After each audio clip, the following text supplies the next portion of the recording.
If you guys are looking for cheap and reliable coins over the Level Up promo, then please look no further than FIFAcoin.com. You can get a whopping 10% discount, and you'll also be able to get an extra 5% when you use my code Martin. Hi guys, Martin88 here, and welcome back to another FIFA 23 video and another endgame tactics video here on the channel. And today we're having a look at the 4-1-2-1-2 narrow. Which I've got to be honest, is a formation that I really like, and the reason I like it is because it's basically the same as the 4-3-1-2, which is what I always play. When you think about these things, some of these formations aren't that different. The only difference between this and the 4-3-1-2 is that the CDM is a CM. That's it. It really doesn't make that much difference. Right, without further ado, let's get into it and have a look.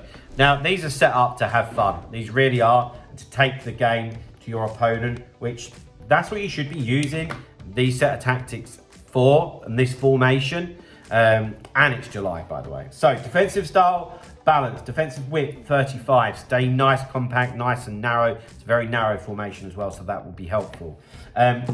Defensive depth 65. Let's get that team pushed up nice and high, put a lot of pressure on your opponent. That's why we don't change this, yeah, because we can do things ourselves, like change the depth, use second man press, your right stick switching, that type of stuff. For me, build up play, fast build up, that's what this formation is suited to, yeah. So if you're somebody that attacks very well, then this is a formation for you, and tactics will hopefully work well for you.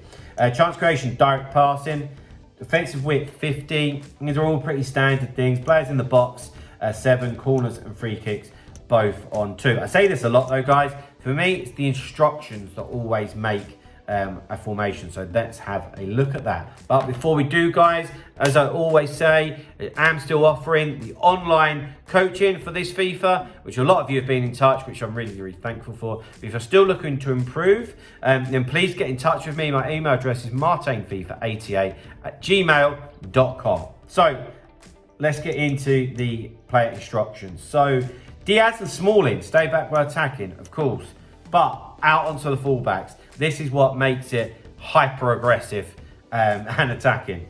You've got the 2 fullbacks on join the attack and on overlap. Okay. Now I think this takes you a few games to get used to, because you might be used to not doing this. Okay, and you need to be totally aware of the fact that your fullbacks are getting forward. But I've got to tell you that doing this, I'm quite good at doing this manually, okay? But if you're not so good at that, or you don't play this way, having it on join the attack and overload will help you with this. But it helps you create such an overload down the wings.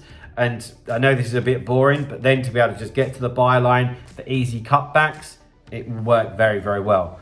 Like I've said in previous videos, don't just go playing balls to them that are Hollywood balls. That's 70-30 against you. Like, don't be stupid about it. Like, give it to them when you can see that it's on. Like, if it's not on, you've got plenty of players in the middle, turn around and recycle the ball, live the fight another day, you know?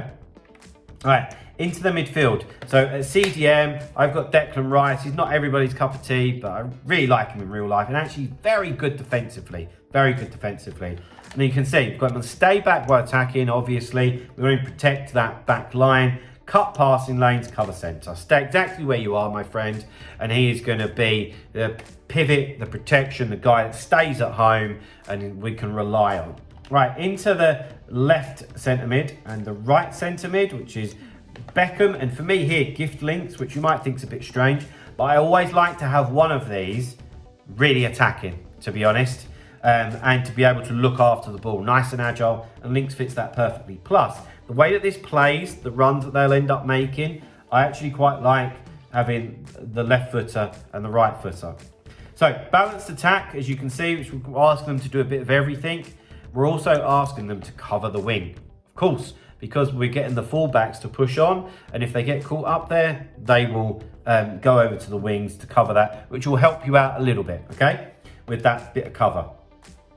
And if you do lose the ball with the fullbacks, just know that if you're playing at a decent level, then your opponent might notice that and they'll try to exploit it. So just be aware of that straight away, and you'll probably be able to just cut it off, okay? If you're totally unaware of that, then yes, they will be able to punish you. So Just listen to what I've said and stay with it. Right, okay, so in at cam, like I said, this is quite like the 4-3-1-2 for me, and I always have the cam and stay forward and get into the box for crosses. Why? Because when we win the ball defensively, he's always a very good out ball, and in Gianfranco Zola, it's somebody that can look after the ball well, nice and agile, good technically, and obviously in that middle part of the pitch is normally quite congested, so that's what you need, you know. And then up top, I always think a little and large combination is good. I don't quite have that, but I have Muller on getting behind to give us a different option, and then Kane just on default. But guys, there we go. There's my 4-1-2-1-2 custom tactics. I hope that you've enjoyed the video. If you have, drop a like, subscribe to the channel if you haven't already, and I'll see you guys very, very soon. See you later, guys. Bye-bye.